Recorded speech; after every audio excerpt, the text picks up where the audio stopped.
What's going on, y'all? It's your boy JTV, and I'm pretty much just gonna let y'all watch this Destiny 2 trailer as of right now. Released to have a different tone. Enjoy, like, and subscribe. Embrace that Western revenge vibe. You're going to a darker place. You're going to take on a different role as a guardian. A barren landscape with like the asteroid vibe with like tumbleweeds, and I mean that just sounded cool. Grit, man. Want to bring the dirt back. And what better way to start a story than to start it with a prison break? Right. Cade's been filling this prison with bad guys that are really bad, and so when it breaks, things can happen to all the world. First place you're going to go to is the Tangled Shore, which is a new part of the reef that you've never seen before. That's right, my friend. It's a collection of lashed together asteroids Yes. and rocks out And in the asteroid It's belt. very otherworldly, and it's full of Pirates and assassins. yes, And bad guys. it's become a lawless place. It truly is a frontier. It's completely taken over. The most malevolent force there is the Scorn. They're very aggressive. They're always going to charge and push you. The Barons are the top dogs in the Scorn, and each one has gone back and committed nefarious crimes. I think of it as the reverse Magnificent Seven, like the worst of the worst criminals. You are hunting down these different Barons. In fact, they're called Baron hunts. So one Baron is a sniper, and you have a sniper versus sniper battle with them. Another Baron is this big, giant, hulking melee character.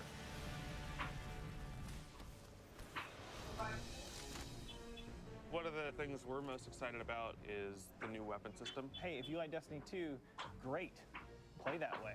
But if you like Destiny 1, great, play that way. But if you're crazy, why not 3 shotguns, right? Just for the fun of it.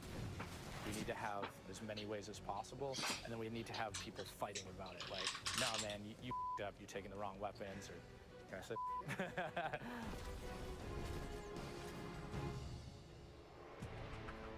So randomals are coming back. Every single weapon is going to feel different when it drops. And we're improving the mod system, so you can customize your weapon the way you want it. We've got a whole new masterwork style system coming together where you actually are able to kind of move your levels up over time. And so there's investment back on the weapons again.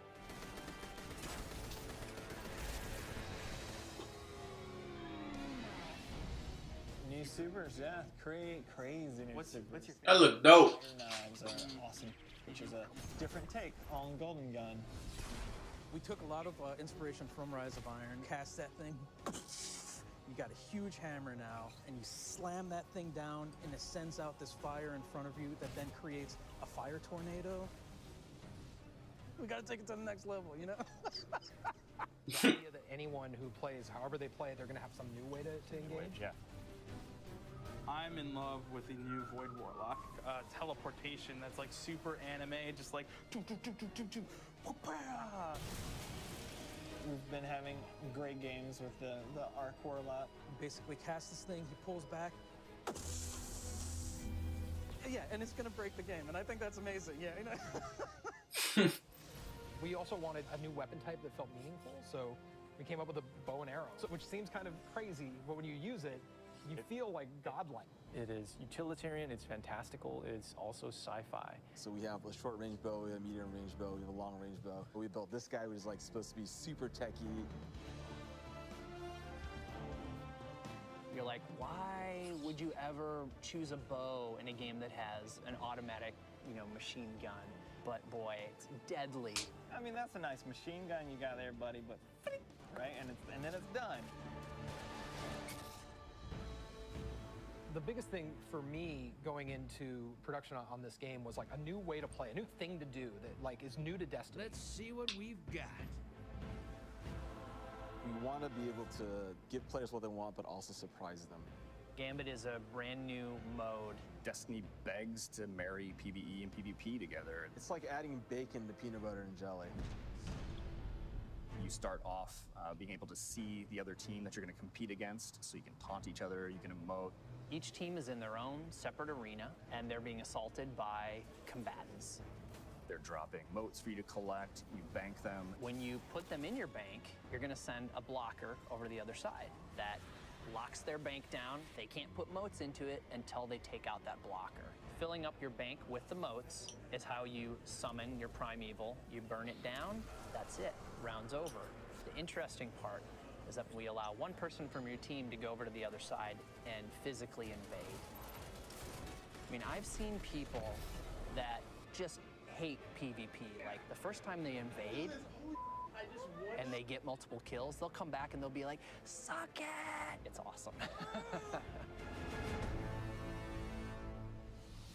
We leave the raid team alone. I mean, if you can't tell, like, we just kind of let them do their own thing. But we have Joe over there. For this next raid, we wanted to get back to the epic adventure where you're going out to slay a big monster again. This raid has more bosses than any raid we've ever had before, and we're really excited to get players in there. The raid is actually about more than just the raid. It's about the dreaming city, the place that the raid exists. And it's an in-game destination that we've never done before. It's the awoken homeland. I could talk about the dreaming city for hours. It's like if the Vault of Glass and Dreadnought had a baby.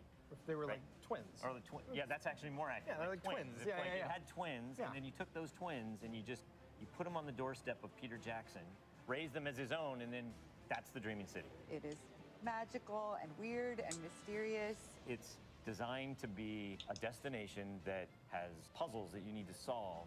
A lot of hidden corners, lots of passageways that might not seem to exist the first time. And the raiders, they affect this destination. They change it for everyone. It's like this cyclical endgame place where there's just secrets and different activities that unveil over time. So the dreaming city that you see at launch is not going to be the same dreaming city 2-3 weeks later.